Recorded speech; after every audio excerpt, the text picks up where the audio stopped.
بسم اللہ الرحمن الرحیم ایاک نعبد و ایاک نستعین۔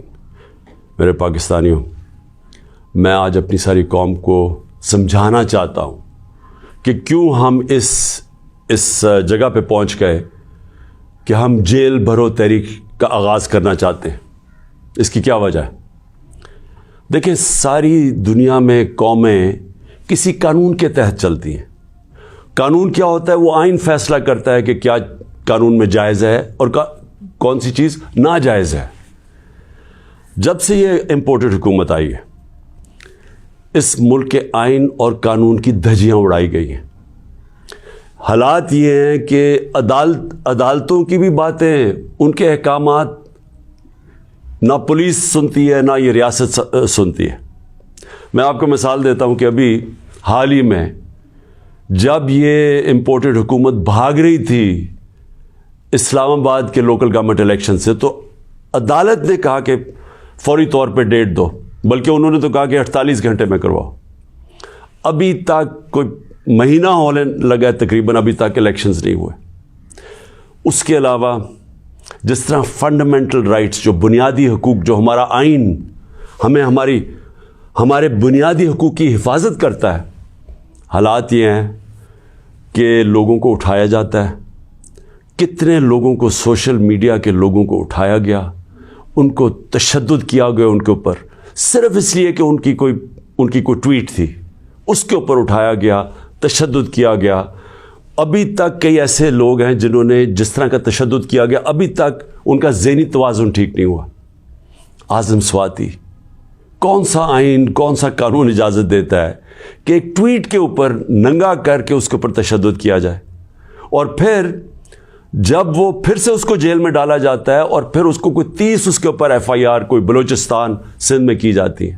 شیخ رشید، آئین اس کو عدالت اس کو ضمانت دیتی ہے، اس کے باوجود اس کو اٹھا کے لے جاتے ہیں اور اس کے اوپر کیسز سندھ اور بلوچستان میں کر دیتے ہیں۔ فواد چودھری، عدالت 4 دفعہ کہتی ہے IG کو کہ پیش کرو فواد چودھری کو عدالت میں، اور وہ اس کو اسلام آباد لے جاتے ہیں۔ تو یہ تو میں تھوڑی مثالیں دے رہا ہوں جو شہباز گل سے ہوا۔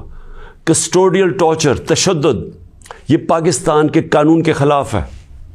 تشدد بھی ہوا اور اس کو کوئی ریلیف نہیں ملی، اور پھر ڈرایا دھمکایا گیا اور کیسز کیے گئے۔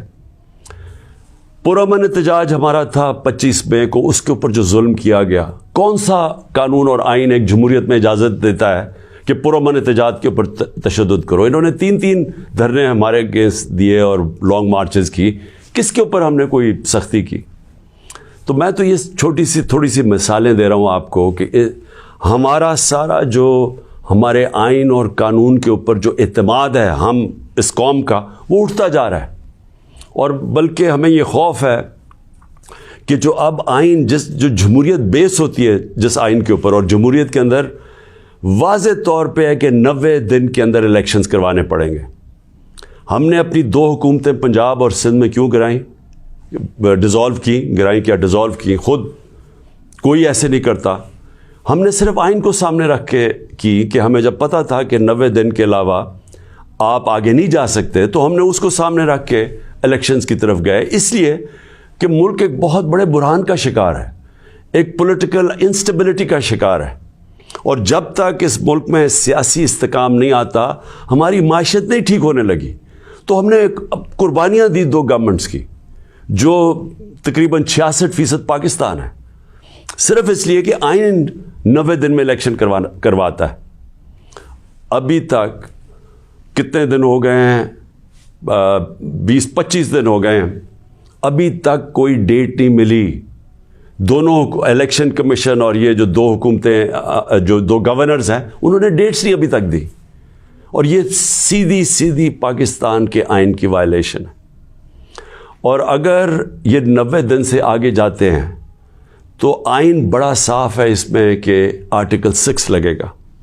یہ ساری قوم اب دیکھ رہی ہے پاکستان کی عدالتوں کی طرف، اور میں یہ واضح کرنا چاہتا ہوں، یہ وہ پاکستان میں وقت آ گیا جو جسٹس منیر مومنٹ ہم کہتے ہیں، کہ ایک دفعہ ڈاکٹرن آف نیسیسٹی کے تحت ہماری جو اس قوم کا ڈاؤن سلائڈ شروع ہوا ہے، جو نچلا سفر شروع ہوا ہے، وہ جو فیصلہ تھا کہ ڈاکٹرن آف نیسیسٹی کے تحت آئین کو پیچھے ہٹا کے ہم نے طاقت کے ساتھ ہماری عدالتیں گئی. تو آج بھی وہی وقت ہے, سارا پاکستان دیکھ رہا ہے, ٹائم بدل چکا ہے. اگر یہ ہم نے دیکھا کہ اس سے آگے جاتے ہیں تو ہم نے یہ پلان کیا ہوا ہے کہ ہم نے اپنے آئین, اپنے ملک کے قانون کے رول آف لاء کے لیے, انصاف کے لیے ہم نے یہ جیل بھرو تحریک کا فیصلہ کیا, کیونکہ ہمیں کوئی نظر نہیں آ رہا کہ یہ جو وہ لوگ جن کی پر کرپشن کے کیسز, انٹرنیشنل انکشاف ہوتا ہے پینما کا, جس میں پتہ چلتا ہے کہ مریم نواز 4 مہنگے ترین لنڈن کی اپارٹمنٹس, جو کہ لنڈن کے سب سے مہنگے علاقے میں, اس پینما کے انکشاف میں پتہ چلتا ہے کہ اصل مالکہ ان کی مریم نواز تھی. اس کے بعد سارا ٹرائل ہوتا ہے, سزا ہوتی ہے. تو ان کے اوپر تو کوئی ایسا تشدد نہیں ہوا, ان کو تو جیل میں رائلٹیز کی طرح رکھا گیا. ان کے ذرا دیکھیں جیل میں کیسے جا رہے تھے. تو یہاں ٹویٹس کے اوپر تشدد کیا گیا. تو اس لیے 2 راستے ہمارے سامنے.